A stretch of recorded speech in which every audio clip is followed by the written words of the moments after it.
Tommy, investasi yang sebelumnya aku katakan padamu. Baiklah paman, aku akan serahkan Baik uangnya. apanya? Paman, tahun lalu Tommy bantu bayarkan biaya rumah sakit ibumu. Sampai sekarang kamu gak pernah membahas uang itu. Sekarang marah ajak Tommy untuk investasi. Untuk apa kamu bicara begitu di depan orang tua? Apa tidak tahu sopan santun? Berani kamu ngomong gini ke aku. 2 tahun lalu kamu rugi ratusan juta karena main saham. Aku yang menyimpan uang dari keluarga aku untuk bayarkan hutangmu. Ayo Tommy, kedudukanmu dalam keluarga sangatlah rendah. Istrimu sama sekali gak menjaga harga dirimu saat di luar. Itu uang aku, terserah mau aku apakan. Kamu tidak berhak mengatur aku. Baiklah. Tarik. Kalau kamu, Kevin, paman, aku yakin dengan paman. Aduh suamiku, apa kamu lupa? Minggu lalu aku baru saja curi bonus tahunanmu untuk beli tas edisi terbatas yang aku sukai. Sekarang kamu berencana berinvestasi. Tidak apa-apa, paman. Aku masih ada sedikit uang pribadi. Suamiku, bukankah kamu bilang mengumpulkan uang itu untuk belikan aku cincin berlian? Kevin, baik sekali terhadap Anissa. Iya, sangat baik.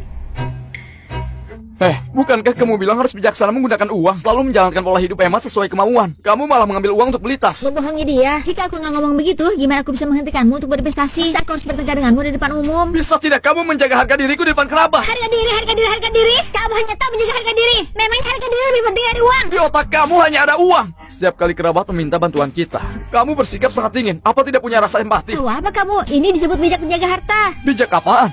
Jangan terlalu fokus pada hal kecil, nanti bisa kehilangan yang berharga. Lihat abang sepupu dan kakak ipar. Setiap kali bertengkar di depan kerabat, cepat atau lambat akan kehilangan keberuntungan. Ayo. Abang sepupu, kakak ipar sepupu. Ada apa? Kenapa kamu menangis seperti ini?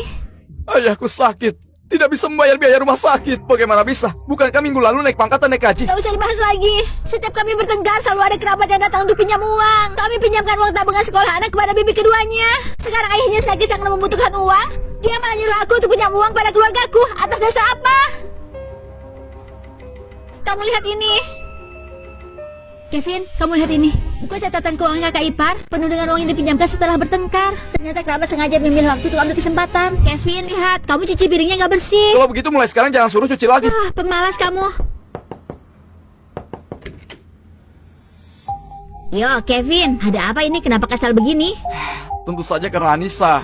Bibi datang ya. Kami sedang masak, sebentar lagi siap. Ayo duduk ke dalam. Kevin, adik sepupumu akan menikah. Uang muka rumah masih kurang 300 juta. Bagaimana jika kamu bayarkan dulu? Adik sepupu menikah adalah hal yang membahagiakan. Bibi. Ini Bibi minumlah. Maaf. Kamu sengaja kan? Kalau sudah begini, emangnya masih bisa dipakai? Maaf ya Bibi, tinggalkan saja kontraknya di sini. Besok aku akan bawakan surat kontrak yang baru dan surat pinjaman. Nanti saya antar ke tempat Bibi. Gak usah, aku akan suruh adik sepupumu pikirkan sendiri caranya. Tommy, sudah pulang ya? Bibi kedua, kenapa datang ke sini? Bibi sengaja datang ke sini untuk mengantarkan sedikit oleh-oleh untukmu. Bibi datang saja, kenapa harus bawa barang segala? Tommy, adik sepupumu mau beli rumah pernikahan kurang 300 juta. Dia mau minjem ke kamu. Kalau begitu aku pulang diskusikan dulu dengan istriku. Aduh, terakhir kali waktu makan dia bahkan melemparmu dengan gelas, gak menghargaimu sama sekali. Kamu masih mau dengarkan dia? Menurut aku, seorang pria itu harus bisa mengambil keputusannya sendiri di keluarganya. Baiklah, Bibi kedua. Kalau begitu aku transfer uangnya begitu pulang. Baiklah, nanti setelah naik ke atas, aku akan bantu kamu menasihati dia. Masalahnya sekarang itu saat membutuhkan uang. Mereka sama sekali tidak mau kembalikan. Katanya para kerabat berharap hubungan suami istri tidak baik. Dua orang yang tidak sejalan, mereka baru mengambil keuntungan. Iya, kalian setiap hari share ke medsos suami istri bayar masing-masing. Belikan hadiah untuk pasangan. Dengan begitu para kerabat gak punya celah untuk pinjam uang. Kamu gak menyadarinya. Di dalam keluarga besar ada begitu banyak orang yang berharap pasangan suami istri muda itu bertengkar. Lalu mereka datang ngakunya mau mendamaikan, padahal ujung-ujungnya mau minjem uang kita. Ternyata selama ini kamu selalu menahan diri untuk tidak bertengkar denganku di depan orang lain karena alasan ini. Akhirnya kamu mengerti. Seperti abang ipar sepupu dan kakak sepupu ipar yang selalu bertengkar di depan orang lain. Kerabat yang melihatnya akan semakin memprovokasi, lalu ambil kesempatan untuk pinjam uang. Tapi kalau kita akur dan harmonis akan menghindarkan banyak masalah.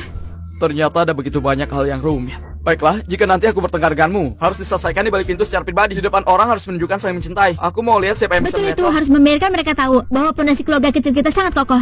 Ayo pulang. Malam ini aku buatkan udang pedas untukmu.